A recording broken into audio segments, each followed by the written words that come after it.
One way to understand this is to look at who's over all of this kind of drone aerial phenomenon in the United States. And it's entities like the Naval Reconnaissance Office, it's entities like, the same people like you mentioned that would be running the continuity of government were there to be some so called national emergency.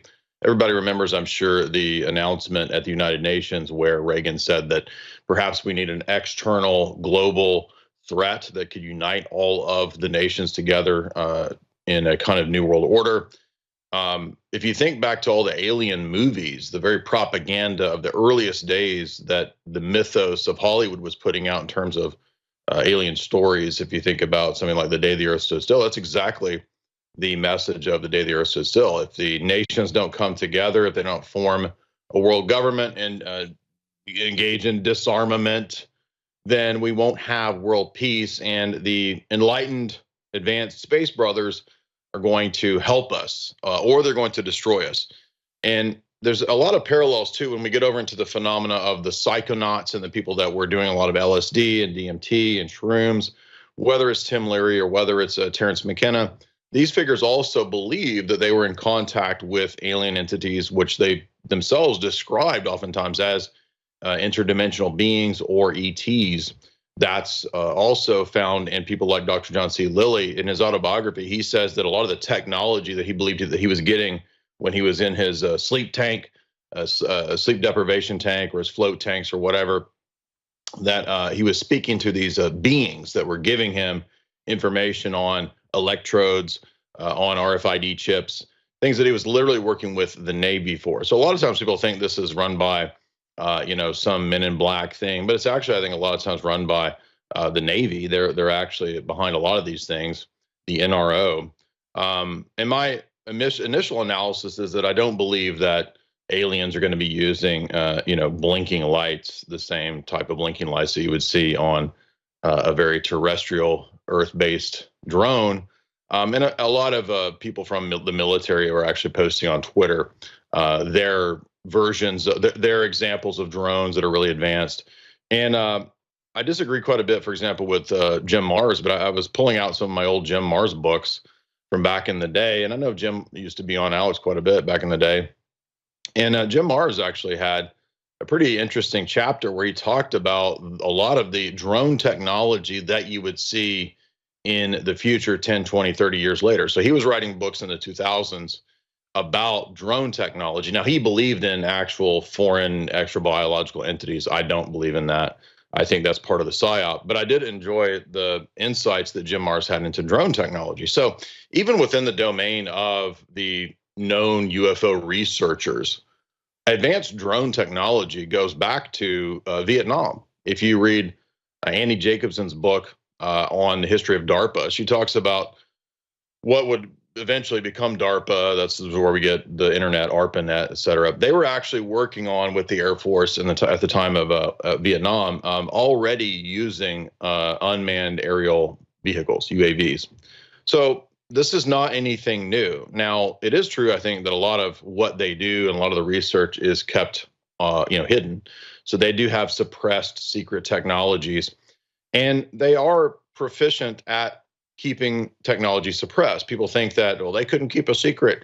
They can keep secrets. They kept the Manhattan Project secret for a long time. I mean, a lot of time, eventually this stuff does get out. But no, I don't think that the stealth bomber is the most advanced form of, aerial phenomena or aerial technology that they have. This is just my speculation. But even people in the military who are just kind of mainstream, they'll talk about pretty openly. I met a guy, for example, that was in the military about 10 years ago, and he was discussing, drones that they had at the base that he was at that were able to just take off, basically like a UFO, and they're completely silent. I've never had any weird UFO experiences or anything like that, but I remember one time, maybe in 2008 or 9, I was driving through a really remote wooded area of Tennessee, which is next to, it was relatively close to some military bases that are well known in Tennessee. And in this very rural area, I did witness a very low flying drone. This is, remember, in 2007-8 era, drones weren't reported on very much. This was kind of the era when it was rolling out that there was a lot of drone tech. This is when Obama was talking about using drones in warfare, in foreign entanglements to, assassinate leaders of other countries or whatever, Al Qaeda. There was a big drone. Remember the drone scandal under Obama? This was right around that time, right prior to that. And I did park my car and I got out and I witnessed a very low flying, completely silent drone. Again, this is around 2007 or 8. And it did actually sort of accelerate and fly away at a really intense speed. It had blinking lights. I don't think the aliens are using blinking lights like American aircraft use blinking lights to identify that they're, or that human aircraft. I guess this is all over the world. Everybody uses blinking lights. I don't know, but I mean, it's just obvious. I think that a lot of that is terrestrial.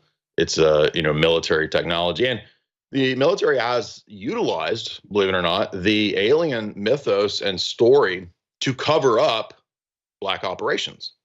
So, for example, at places like Area 51, it's well known. In fact, Annie Jacobson wrote a whole other book on the history of Area 51 and the alien mythos and cover that they use sometimes as a kind of a distraction and a deflection for advanced drone, advanced tech, importing drugs, importing humans. I mean, they can use this black ops cover. They can use this cover for all kinds of black operations. And there are many stories, a lot of journalists have broken stories about the nefarious activities going on at some of these bases. So I think that's probably what's going on. That's more likely. Some of the more nefarious characters in American military history have also been involved in the space program and in the Air Force programs studying the aerial phenomena. For example, Michael Aquino, according to his own testimony, the founder of the Temple of Set, the most famous Satanist after Aleister Crowley, perhaps, or Anton LaVey in the last century. He wrote the Army's psychological warfare doctrine, Mind War, Decide War. He was involved in studying and working with the psychological warfare operations involved in the aerial phenomena of UFOs.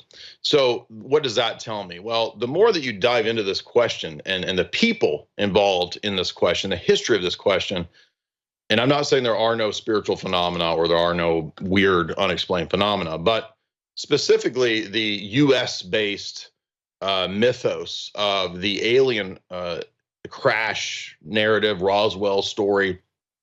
The more we go into that, the more that we go into the early people who were abductees, the George Adamskis, the Betty and the Barney Hills, what we find is that all of these stories really fall apart very quick. And they don't just fall apart because of, some weird guy who's, doing LSD or something, who has a vision, or he thinks he sees aliens, or some, guy out in the boonies who claims to have seen lights in the sky. They fall apart because the narratives actually end up being stories that were already written. For example, the George Adamski story was very closely related to a science fiction novel that was already out about him being taken up on crafts and seeing bosomy Marilyn Monroe looking Venusian aliens. It's obviously all made up nonsense. But the weird part about that whole story, as the Collins brothers have elucidated in a lot of scholarly detail in their book and Beyond, George Adamski's story was actually protected and fostered by none other than Allen Dulles, who was at that time the head of the CIA. Now, why would the head of the CIA care to threaten to take to court anyone who tried to question or debunk George Adamski's story? This is, again, the first most famous, abductee who was taken up on the craft, and he saw the ship, and there's always a sexual element to it. It's always very sort of primal and Freudian and Jungian. They have these things that they put in your butt, and they're probing you and all this kind of nonsense. I think that is all intended to appeal to kind of our archetypal base nature as a new mythos. And why would I say it's a new mythos that's being planned? Well, let me give you an example. If you look at the academia behind this phenomena, that is actual people with PhDs that are studying this phenomena. And I'm not saying this because I just trust all PhDs. There's plenty of liars in the realm of academia, but there are insights that people in academia have. For example, going to the white papers that studied this phenomena 50, 60 years ago. So we go back to 1960 and we listen to people at Brookings Institute who were doing a white paper for NASA. And they came up with what I would call religious engineering propositions. And what do I mean by that? I mean the idea of concocting an entirely new mythos for the West, for Western civilization. And this is from the book, The Lure of the Edge by Brenda Denzler. She is a University of California professor, and she wrote this really good book on the history of the alien phenomena and how it connects to cults, how it connects to mind control, again, from an academic perspective, not from a conspiracy perspective. And she mentions that this 1960s Brookings Institute paper, working together with the theories of Arthur C. Clarke, who himself was as far as we know, a PEDO, and he was a member of various esoteric orders and sects. He pointed out that this would be, by Christians, all called demonic activity. But in a 1960s Brookings Institute paper, it stated that the effects of the discovery of ET life on Christianity, religious fundamentalism, and all religious traditions would be electrifying. It would have far-reaching potential. It would, in fact, be a powerful social force, in other words, a social revolutionary force, the alien life theory.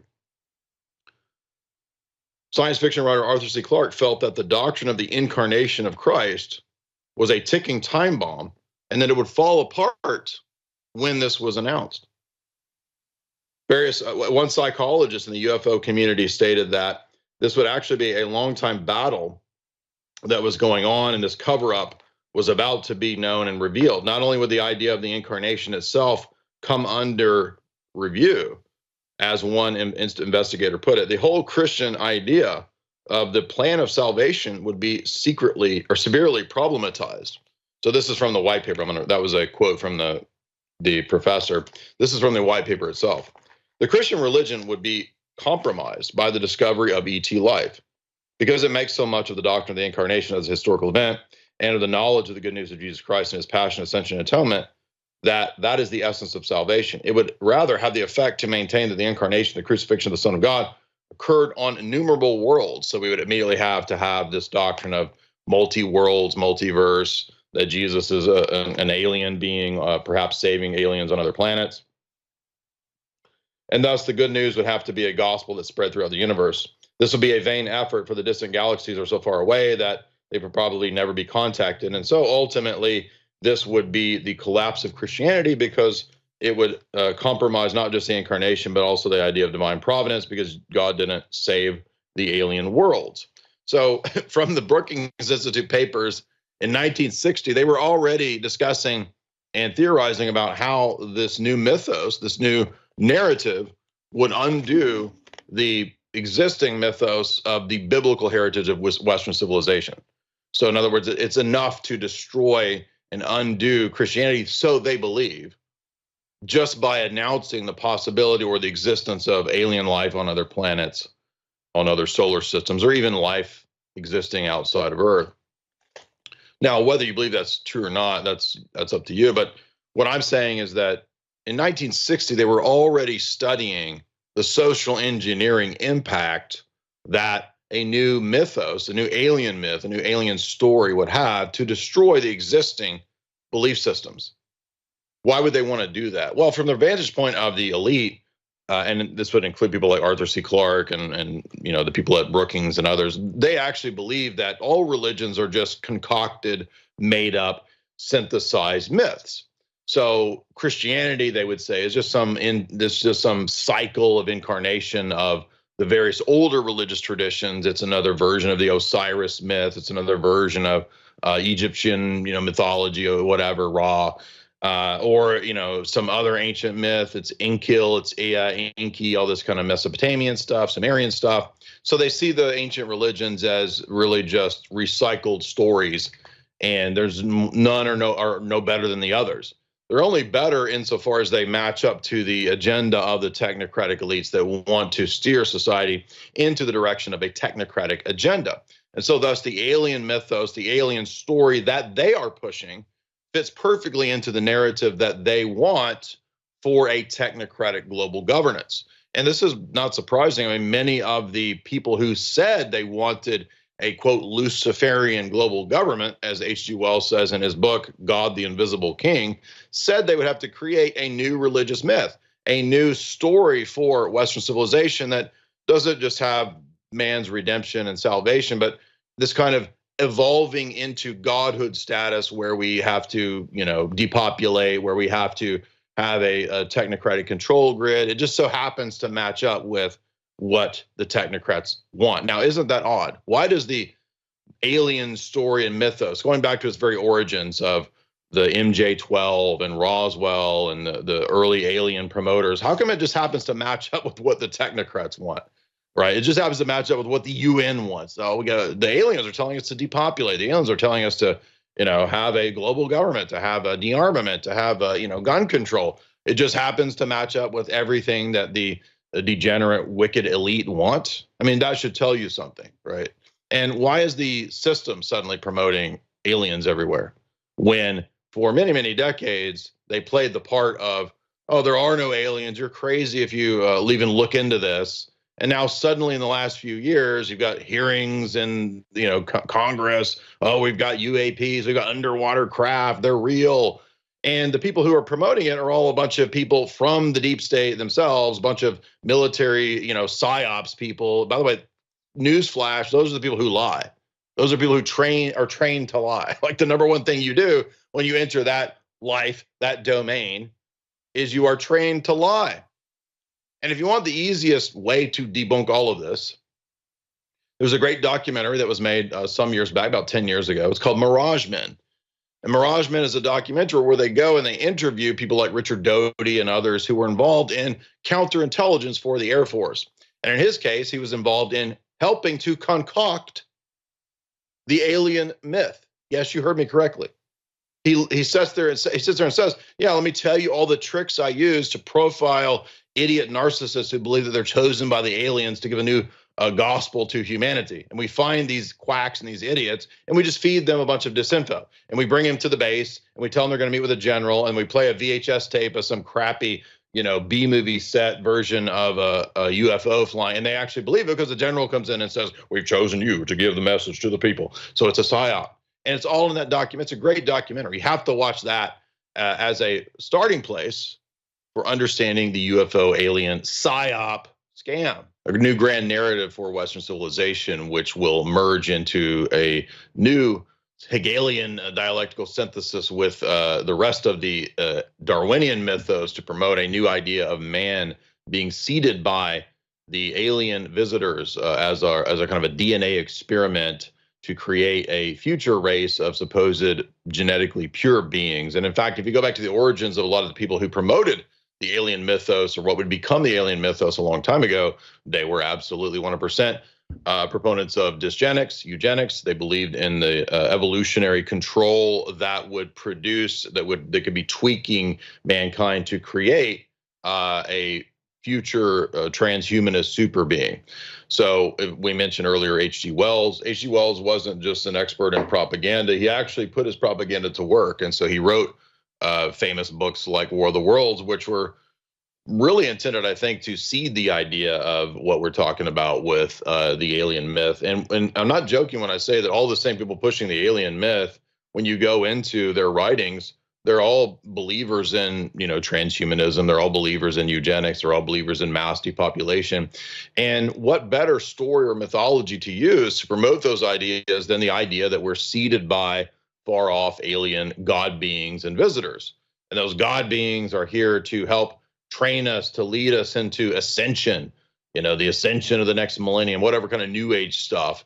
And if you think that that's all kooky and quackery, well, some of the most important movers and shakers of the 1960s counterculture, they actually went and gave lectures and talks on aliens and the new alien mythology at the Esalen Institute. Esalen Institute was one of the foremost think tanks kind of promoting and running the alien mythology that we have today, and in the whole 1960s New Age counterculture. I have a mainline history of the Esalen Institute right here by Jeffrey Kripal, and there's a whole chapter on the alien interdimensional, hyperdimensional beings and the boomers that went and gave lectures and tried to talk about humping the aliens. So like boomers are not okay. Like they were doing some crazy stuff back in the 1960s at the Esalen Institute, trying to hump aliens and get us to, some kind of ascended status.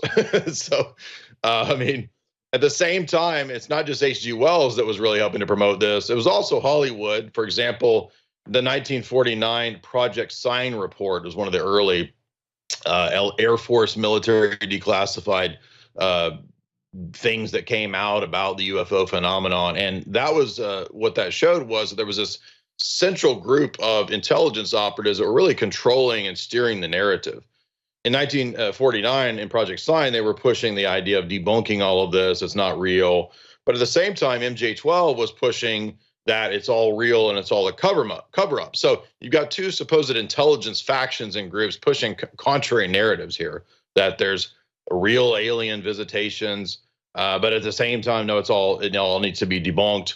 And you have people from the intelligence agencies like the OSS, eventually, which would become the CIA, people like Dr. James Lipp, people like C.D. Jackson, who was the creator of the doctrinal warfare program. That was the program designed to utilize Christianity, particularly the Roman Catholic Church, at the time of Vatican II and before, for the CIA and America's designs in other countries. They wanted to make it an entity engaged in essentially soft power and expressing Americanism to the rest of the world. And it's interesting that eventually, by the way, the Vatican has kind of given soft okay to the possibility of alien life. We've had multiple people from, the Vatican come out and say, well, maybe there's a possibility that we'll have to baptize aliens. Various cardinals and others have hinted at this. So I wouldn't be surprised if Pope Francis and the Vatican didn't also kind of go along with this ridiculous narrative of the ETs are coming to visit us and maybe we can save them. But remember, C.D. Jackson, this guy who wanted to utilize the Roman Catholic Church, I think was very successful in his doctrinal warfare program. Go look that up. It's a declassified real thing. He was also involved in the production team on movies like The Day the Earth Stood Still. Why is the CIA's guy who's in charge of religious engineering and the using the churches for CIA projects and for soft power, why is he involved in movies like The Day the Earth Stood Still, these alien narratives that present Jesus as this, the alien is this kind of carpenter from another planet, and he helps to, he's trying to enlighten the nations to have a socialist world government and de-armament to battle against the other aliens that are coming to destroy us. The narratives are always the same.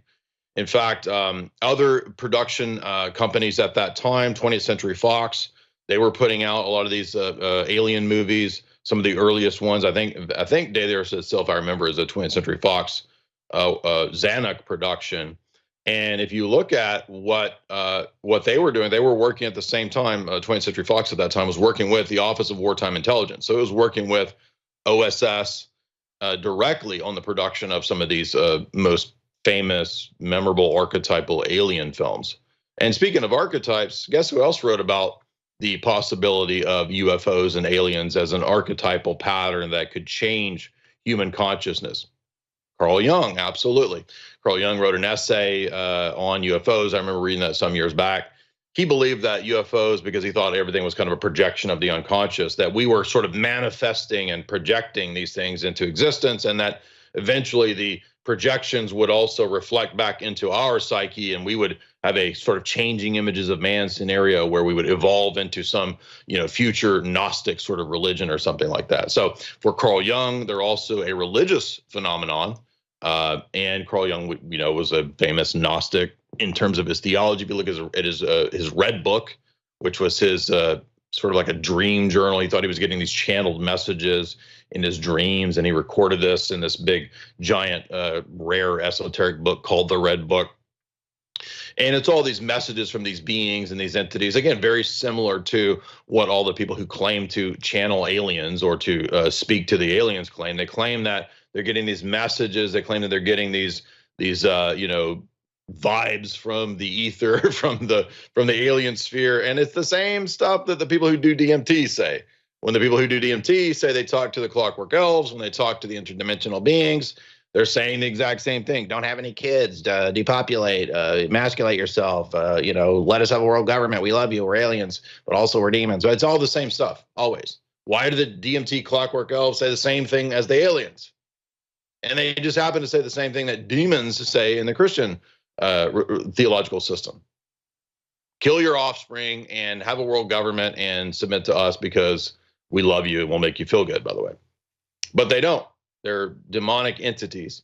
And again, every time we look into this story, into this mythos, into this narrative, the people involved in it are the most shady, ridiculous people from the deep state. Always, even up until today. If you go back to the 1980s, the 1990s, there was the Aviary. This is a collection of deep state operatives. Again, Richard Doty, I think, is part of that crew or adjacent to it. Colonel John B. Alexander, who's involved in the production and creation of non-lethal weapons technologies, a bunch of other disinformation operatives. Again, the Mirage Men, they interview Richard Doty, and he literally just gives all the explanations and details of how he lies and deceives the people that they pick to be disinformation operatives in the alien phenomena. If you come up into the modern period, you have people like Tom DeLonge from Blink-182, and he's now in charge of running this Space Kids Academy, or I don't even know what it is, but he pushes all this alien nonsense. He goes on all the top podcasts everywhere and tells everybody, oh, the generals have told me the aliens are here. Yeah, generals don't lie, right? Although, yeah, the military never lies. They never engage in deception. Surely they're telling us the truth, right? And what's the message? Oh, it's always the same New Age nonsense. So what's obvious is that the same people pushing the Madame Blavatsky Theosophy New Age stuff that all the boomers pushed in the 1960s through the Esalen Institute just happens to be the same narrative that the psychonauts push, like Leary and McKenna, that these beings are interdimensional spiritual entities and they're here to save us, they're here to help us. We got to have a depopulation, eugenics-based scientific dictatorship, or else we won't survive the coming cataclysm.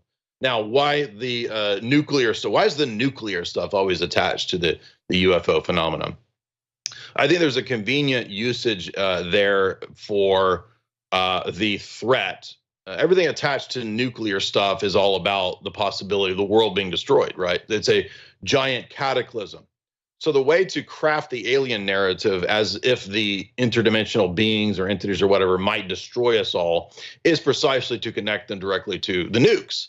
So supposedly the aliens are always swarming around nuclear facilities because they're going to trigger them and they're going to cause, the day after. If you've seen that 1980s famous TV movie that scared all the boomers so that they stopped, dropped, and rolled and got under their desks as if that was going to stop a nuclear blast.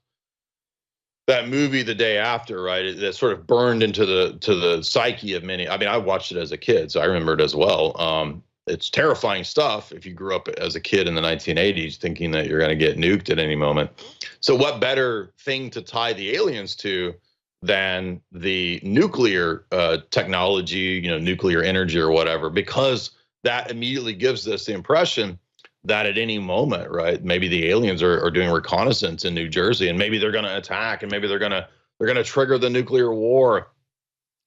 Which is all, I think, ridiculous. I mean, if there was anything like that going on, it might be foreign governments having drones or something like that. But I don't even think that's what's going on in this case. Remember when supposedly a balloon from China floated over the U.S. a few months ago, and everybody was freaking out again, saying it was aliens in that case. Whenever people see a blimp, they think it's aliens. They think it's a UFO. No, it's not. It's just everything. It's all very. That's not a UFO. It's obvious. It popped. So. I mean, how are the aliens getting here, like on air balloons? I mean, come on. And why would their spacecraft crash? Like, if you look at Roswell, it's like, the guy's holding up like tinfoil, right? So I don't know how they got here in tinfoil, but anyway, the commonality here is the neo-Gnostic mythos and a story that we have to be saved from ourselves. All the same people who push the global elite stories. Remember, H.G. Wells is part of the Fabian Society. The Fabians are all pushing the same type of mythology of, we got to have a technocratic, centralized, socialist world government. I mean, that's what all of these people push. You get later cults that are alien cults, like Scientology. A lot of people may not know that Scientology is another alien cult. The actual mythos and story that L. Ron Hubbard made up after he graduated from Aleister Crowley's cult group, the OTO, which is it's just an induction technique about how to learn to create your own cult. Basically, it's a grad school on creating your own cult. Okay, well, guess what he made up? An alien cult. Shocker. And many of the Crowley circles and people involved in the OTO, they're also all alien believers. They believe that the real way to contact aliens is through doing hardcore hallucinogens, doing LSD, doing shrooms, doing ayahuasca, et cetera, et cetera.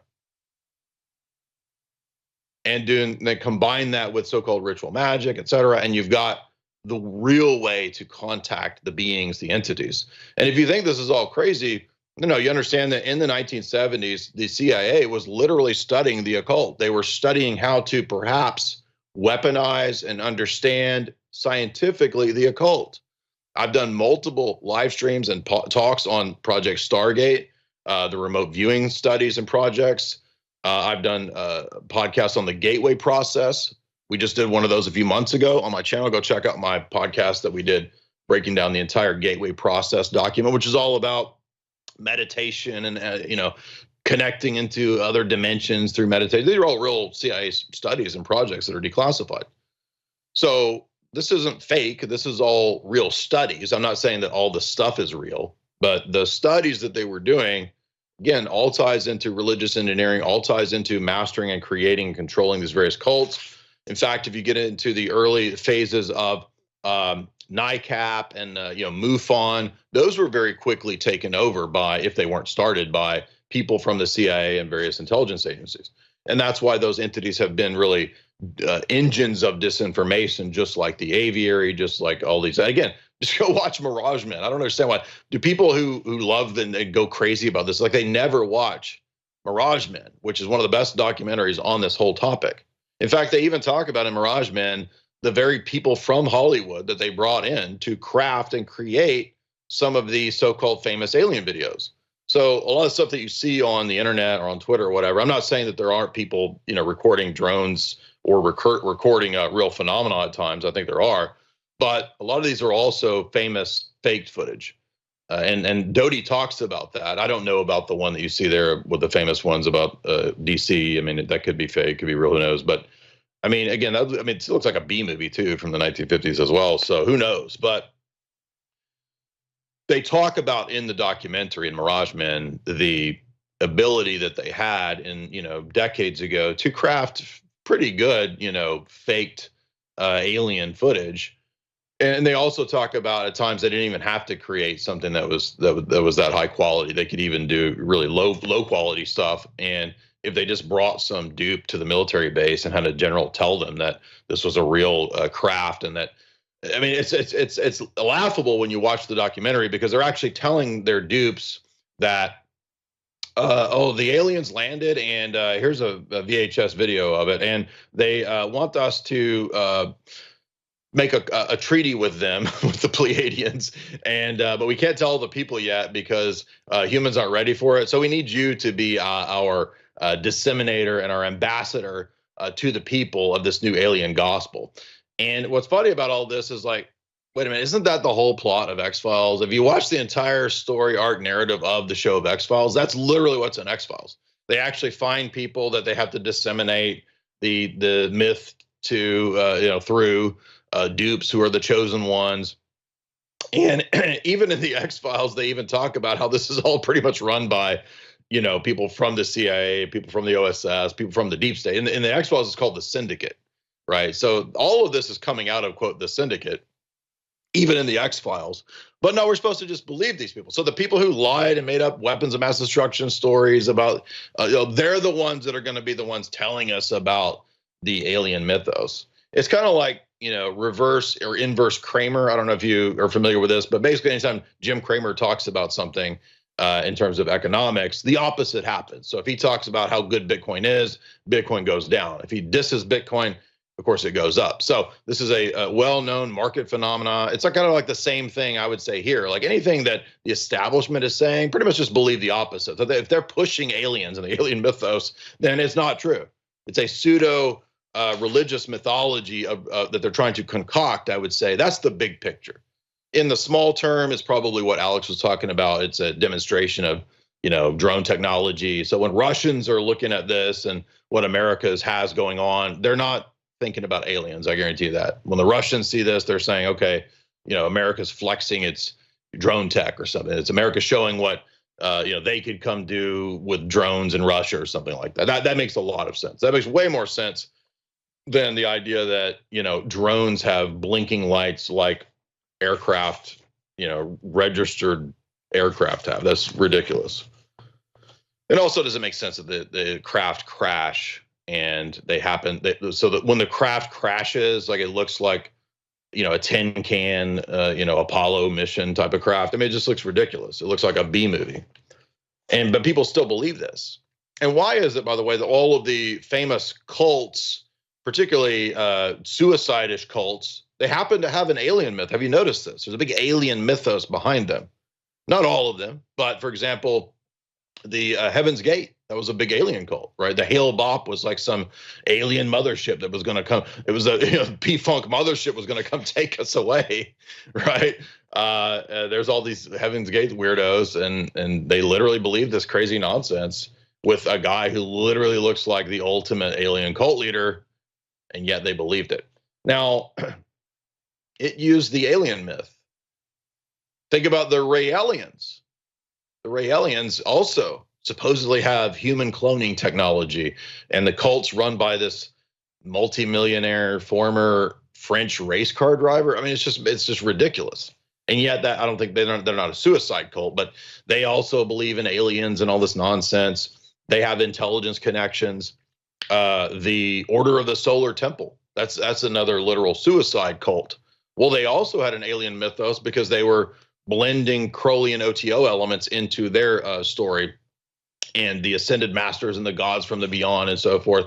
Those are all that you have to contact and channel. That's another massive giant suicide cult. People don't know, by the way, that there is actually an alien mythos to Jim Jones's cult. I mean, it's not the central focus, but Jim Jones would kind of have these weird phases where he would just kind of make up all kinds of wild stuff.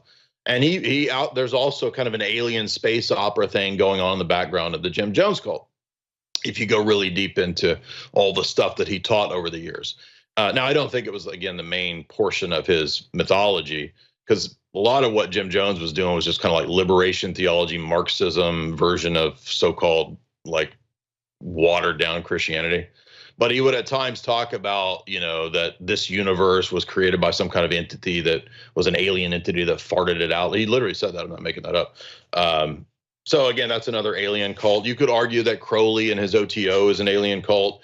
In fact, Madame Blavatsky, Alice Bailey, all the New Agers actually believe that the New Age theology and philosophy and theosophy comes from ascended masters who actually are just like aliens too. Now, I don't believe that they got that from ascended masters. I think that was a concocted Fabian socialist made up religion of the future.